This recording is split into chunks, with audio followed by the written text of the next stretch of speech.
Hello. Tonight's first reading is going to be Silence, a Fable. "Listen to me," said the demon, as he placed his hand upon my head. "The region of which I speak is a dreary region in Libya, by the borders of the river Zer, and there is no quiet there, nor silence. The waters of the river have a saffron and sickly hue, and they flow not onward to the sea, but palpitate forever and forever beneath the red eye of the sun, with a tumultuous and convulsive motion. For many miles on either side of the river's oozy bed is a pale desert of gigantic water lilies. They sigh one unto the other in that solitude, and stretch towards the heavens their long and ghastly necks, and nod to and fro their everlasting heads. And there is an indistinct murmur which cometh out from among them like the rushing of subterranean water, and they sigh one unto the other. But there's a boundary to their realm, the boundary of the dark, horrible, lofty forest. There, like the waves about the Hebrides, the low underwood is agitated continually, but there is no wind throughout the heaven, and the tall primeval trees rock eternally hither and thither with a crashing and mighty sound. And from their high summits, one by one, drop everlasting dews, and at the roots strange poisonous flowers lie writhing in perturbed slumber. And overhead, with a rustling and loud noise, the grey clouds rush westwardly forever, until they roll, a cataract over the fiery wall of the horizon. But there is no wind throughout the heaven, and by the shores of the river Zer there is neither quiet nor silence. It was night, and the rain fell. In falling it was rain, but having fallen it was blood. And I stood in the morass among the tall lilies, and the rain fell upon my head, and the lilies sighed one unto the other in the solemnity of their desolation. And all at once the moon arose through the thin ghastly mist, and was crimson in colour, and mine eyes fell upon a huge grey rock which stood by the shore of the river, and was lighted by the light of the moon. And the rock was grey, and ghastly and tall, and the rock was grey. Upon its front were characters engraven in the stone, and I walked through the morass of water lilies until I came close unto the shore, that I might read the characters upon the stone. But I could not decipher them, and I was going back into the morass when the moon shone with a fuller red, and I turned and looked again upon the rock and upon the characters, and the characters were desolation. And I looked upward, and there stood a man upon the summit of the rock, and I hid myself among the water lilies, that I might discover the actions of the man. And the man was tall and stately in form, and was wrapped up from his shoulders to his feet in the toga of old Rome. And the outlines of his figure were indistinct, but his features were the features of a deity. For the mantle of the night, and of the mist, and of the moon, and of the dew, had left uncovered the features of his face. And his brow was lofty with thought, and his eyes wild with care. And in the few furrows upon his cheek I read the fables of sorrow, and weariness, and disgust with mankind, and longing after solitude. And the man sat upon the rock, and leaned his head upon his hand, and looked out upon the desolation. He looked down into the low, unquiet shrubbery, and up into the tall primeval trees, and up higher at the rustling heaven, and into the crimson moon.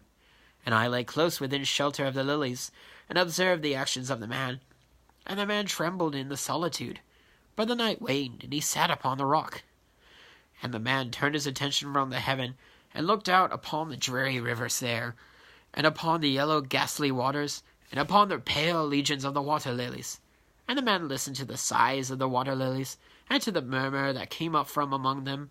And I lay close within my covert, and observed the actions of the man. And the man trembled in the solitude, but the night waned, and he sat upon the rock. Then I went down into the recesses of the morass, and waited afar in among the wilderness of lilies, and called upon the hippopotami, which dwelt among the fens in the recesses of the morass. And the hippopotami heard my call, and came, and with the behemoth unto the foot of the rock, and roared loudly and fearfully beneath the moon. And I lay close within my covert, and observed the actions of the man. And the man trembled in the solitude, but the night waned, and he sat upon the rock. Then I cursed the elements with a curse of tumults, and a frightful tempest gathered in the heaven, where before there he had been no wind. And the heaven it became livid with the violence of the tempest, and the rain beat upon the head of the man, and the floods of the river came down, and the river was tormented into foam, and the water lilies shrieked within their beds. and the forest crumbled beneath the wind, and the thunder rolled, and the lightning fell, and the rock rocked to its foundation. And I lay close within my covert and observed the actions of the man. And the man trembled in the solitude. But the night waned, and he sat upon the rock.